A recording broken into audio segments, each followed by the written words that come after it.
अस्सलाम वालेकुम। कैसे हैं भाई आप लोग सब? उम्मीद है कि भाई सब खैरियत से होंगे। Welcome again to computer education and this is our second video in which we are continuing the basics of C language. सो पिछले एपिसोड में हम लोगों ने बात ये की थी कि भाई आप किस तरह से जो है सी लैंग्वेज का बेसिक स्ट्रक्चर है, क्या करते हैं, क्या बेसिक उसकी आउटपुट्स थे, आउटकम्स थे, किस चीज़ का मतलब क्या था, ये सारी बातें हम लोगों ने की थी। आज की जो चीज़ है, आज हम लोग ये करेंगे कि हम लोग एक छोटा सा प्रोग्राम बनाएंगे और उसका रिजल्ट निकालेंगे, और एक छोटी सी चीज़ जिसको हम लोग कहते हैं ड्राई रन, उसको करके देखेंगे। ये जो ड्राई रन वर्ड मैंने इस्तेमाल किया है, ये काफ़ी हेल्प करेगा आपको लूप सीखने में, और प्रोग्रामिंग के जो इम्पोर्टेंट चीज़ें हैं, कर्व्स हैं, उनको समझने के अंदर बहुत हेल्पफुल रहेगा। तो आइए बिस्मिल्लाह करते हैं। जी भाई, तो बिस्मिल्लाह रहमान रहीम।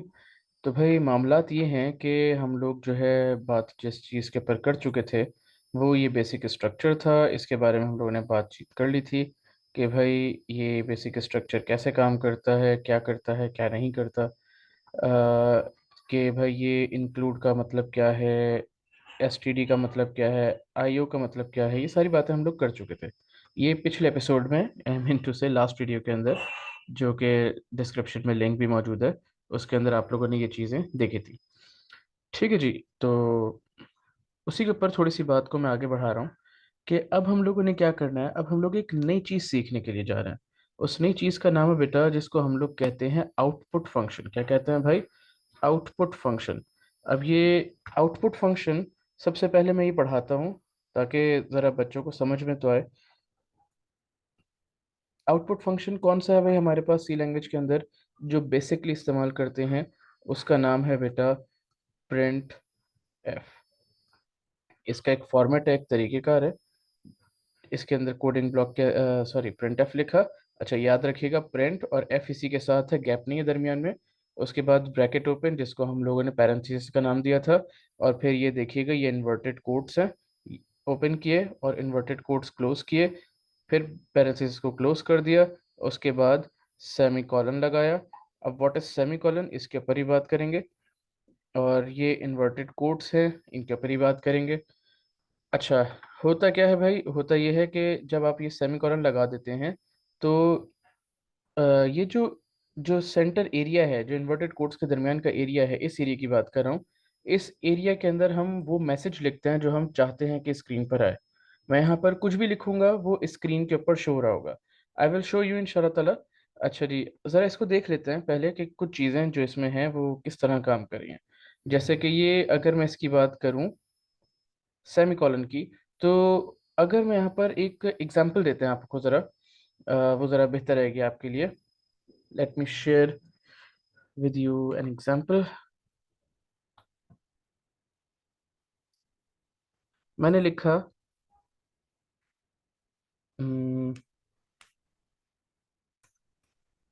It's cold today, I had a busy day. ठीक है। अच्छा जी। अ, अगर देखा जाए, पूछा जाए आप लोगों से, तो हर शख्स इसको देख के ये कहेगा कि भाई इसके अंदर कितने सेंटेंसेस हैं। तो आप लोग, हर बंदा इसमें से देख के ये कहेगा कि भाई इसके अंदर दो सेंटेंसेस है, because of this full stop. तो जैसे फुल स्टॉप आपको ये बता रहा है कि भाई ये सेंटेंस यहाँ से शुरू हुआ और यहाँ पे ख़त्म हो गया, और दूसरा सेंटेंस यहाँ से बाद से शुरू हो रहा है। तो ये जो फुल स्टॉप है, ये आपको बता रहा है कि भाई ये क्या है, एंड ऑफ स्टेटमेंट है। तो सेम विद दैट, ये जो सेमी कॉलन होता है प्रोग्रामिंग में, इसको हम लोग कहते हैं एंड ऑफ स्टेटमेंट, या फिर इसका एक दूसरा नाम भी है। दूसरा नाम क्या है भाई इसका? दूसरा नाम है स्टेटमेंट टर्मिनेटर। ठीक है जी। तो स्टेटमेंट टर्मिनेटर, आप एंड ऑफ स्टेटमेंट कहें या स्टेटमेंट टर्मिनेटर कहें, अप्स टू यू। अच्छा, अब हम लोगों ने ये बात कर ली। अब ज़रा एक बार इसको लिख के भी देख लेते हैं। कहाँ लिखेंगे भाई? इधर लिखेंगे। इस जगह पर आपको मैंने बताया था कि ये यहाँ से लेके यहाँ तक क्या कहलाता है बेटा? कोडिंग ब्लॉक कहलाता है।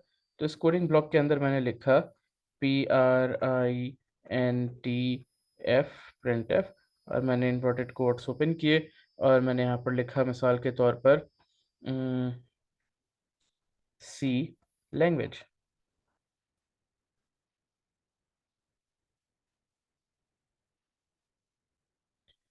और दैट्स इट, ये लिखा मैंने। और उसके बाद मैं इसको चला के देखूंगा।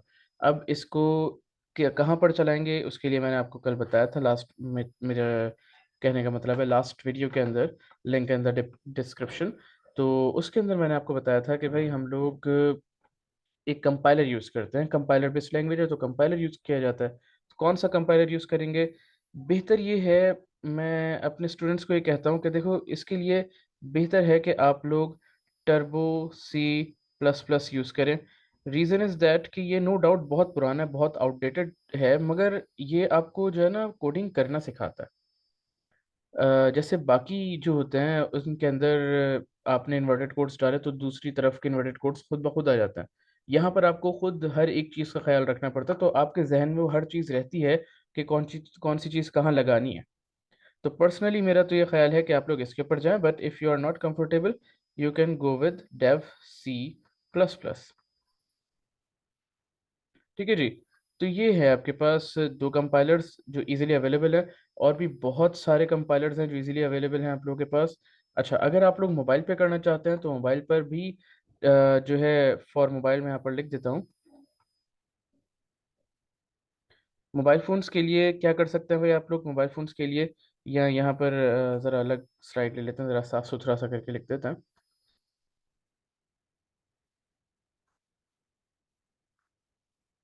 For mobile phones basically androids. तो उनके लिए क्या है भाई? एक तो है आपके पास टर्बोसी ड्रॉइड नाम का एक फ़ोल्डर है।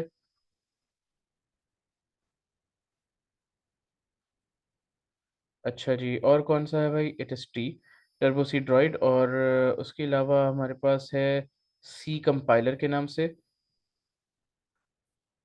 और ये बहुत सारे हैं, मतलब आप जब उनको सर्च करेंगे तो बहुत सारे आ जाएंगे। उनमें से जो आपको कंफर्टेबल लगे उसको आप लोग इस्तेमाल कीजिएगा। ठीक है जी। अब हम लोग चलते हैं अपने कंपाइलर की तरफ।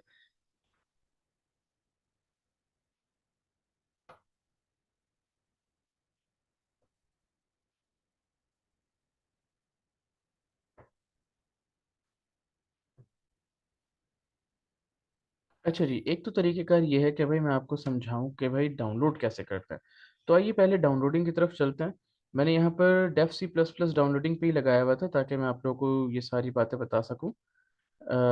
Late me share screen with you. एक मिनट। जी। तो मैंने ये देखिए Dev C plus plus download किया है बेसिकली। अगर आप लोग चाहें तो आप सिंपल सी नेट पर जाकर लिखेंगे download Dev C plus plus. मैं यहाँ पर आपके सामने लिख देता हूँ।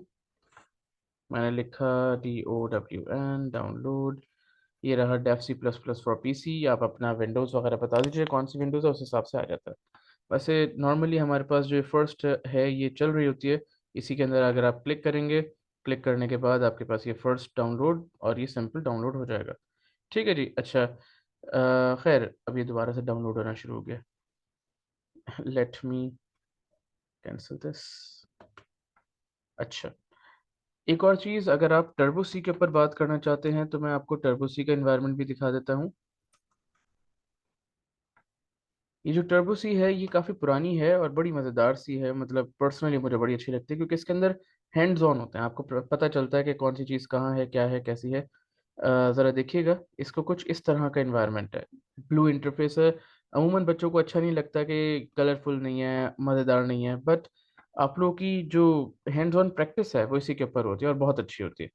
तो इसलिए मैं कुछ प्रोग्राम्स इसके ऊपर करवाऊंगा और फिर उसके बाद हम लोग डेफ सी प्लस प्लस के ऊपर चलेंगे। मैंने इस प्रोग्राम को खोला हुआ है तो मैं डायरेक्टली उसी प्रोग्राम के ऊपर चला जाता हूँ। इसको भी आप लोग इसी तरीके से डाउनलोड डेफ सी टर्बो सी कंपाइलर लिखेंगे तो आपके पास वो चीज़ कंपाइल होना शुरू हो जाएगी। अब मैं आप लोगों के सामने शेयर करता हूँ अपना कंपाइलर जो कि मैंने खोल रखा है पहले ही।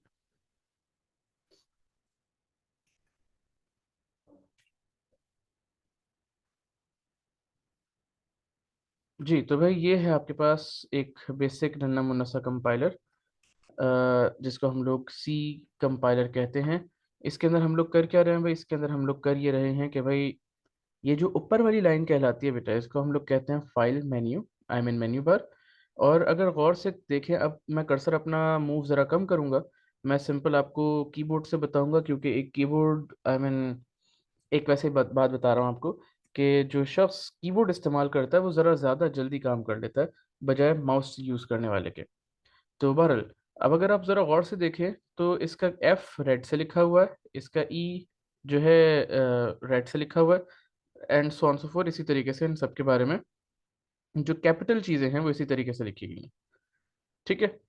अच्छा जी, जो फर्स्ट वर्ड है वो कैपिटल और रेड से लिखा गया। इसका मतलब क्या है कि अगर आप ऑल्टर का बटन प्रेस करके ई प्रेस करेंगे तो देखें एडिट खुल गया।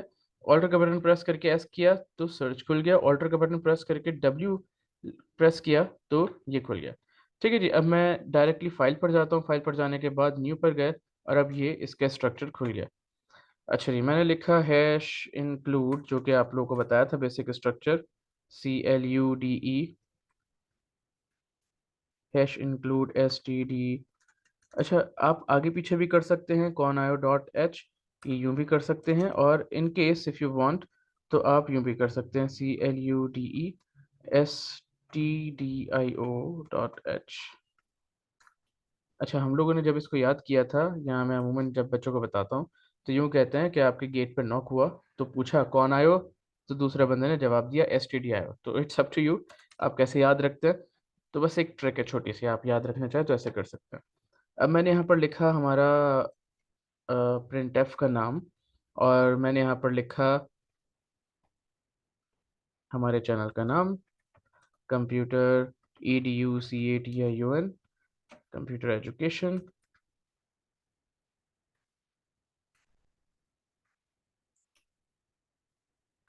और अब मैंने इसको बंद कर दिया।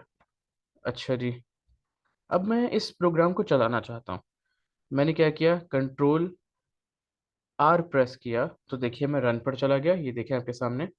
तो इसकी शॉर्टकट की भी आपको बताई जा रही है, कंट्रोल F9। अब हम लोग शॉर्टकट की इसके ऊपर ही जाएंगे कि शॉर्टकट की प्रेस की तो ये रिजल्ट आया। तो अब मैंने रन के ऊपर रिजल्ट के ऊपर, रन के ऊपर क्लिक किया तो ये कह रहा है कि भाई एक एरर है।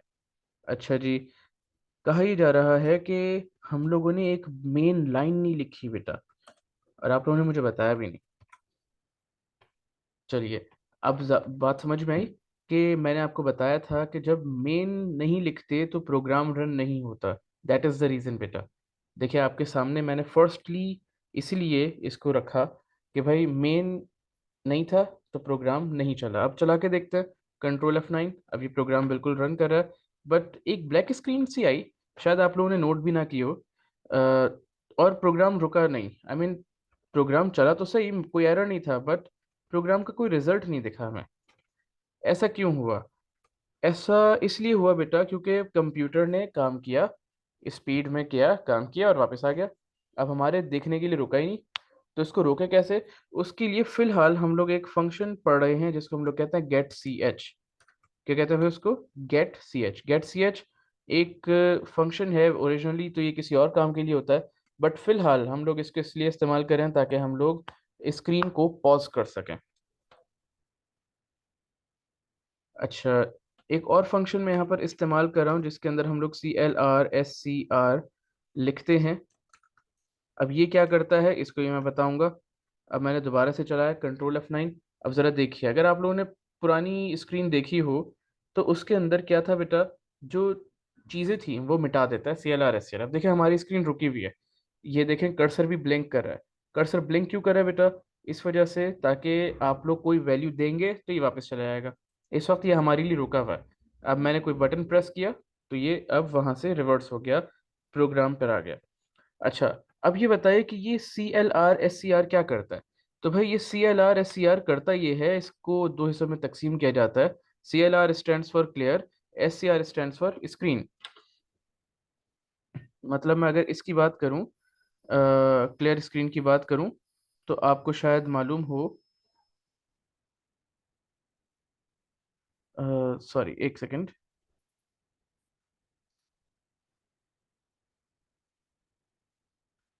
अगर मैं इसकी बात करूं CLR की, तो ये जो CLR वाली बात है इसका मतलब होता है क्लियर, और SCR की बात होती है तो इसका मतलब होता है स्क्रीन।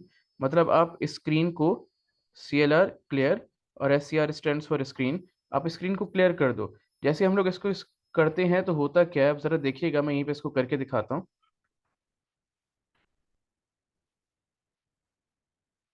मैंने क्या किया, मैं अब आपको बताता हूँ कि हो क्या रहा है। देखिए बेटा, जब हम लोग इस तरीके से लिखते हैं तो होता क्या है, सबसे पहले सब कुछ छोड़ के हमारा जो कर्सर है,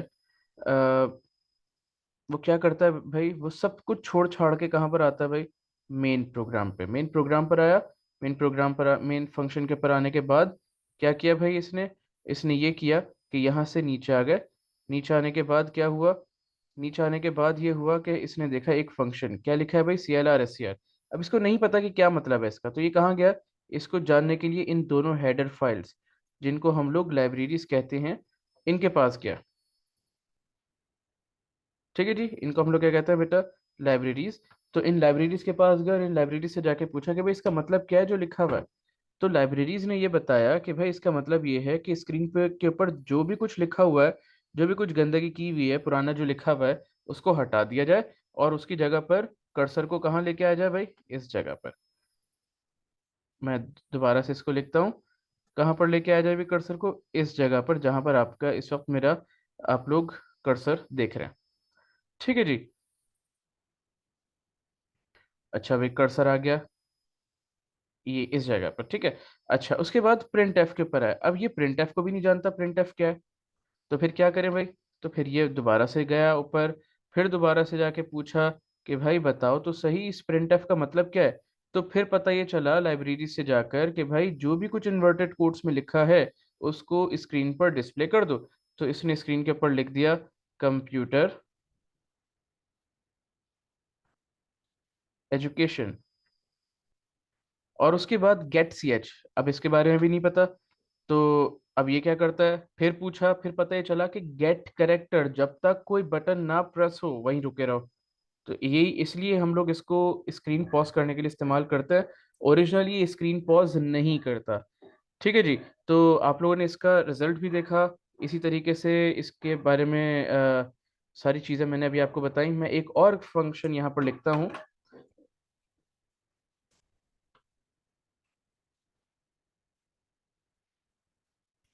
एक और फंक्शन जिसके अंदर हम लोग कहते हैं कि भाई प्रिंट एफ, ये रहा, print F inverted quotes open. अब मैंने कहा कि मिसाल के तौर पे SUBS, ठीक है, समझ तो गए होंगे आप लोग। चलिए, 12, इसके अंदर ये लिख सकते हैं हम लोग, थैंक्स फॉर वॉचिंग।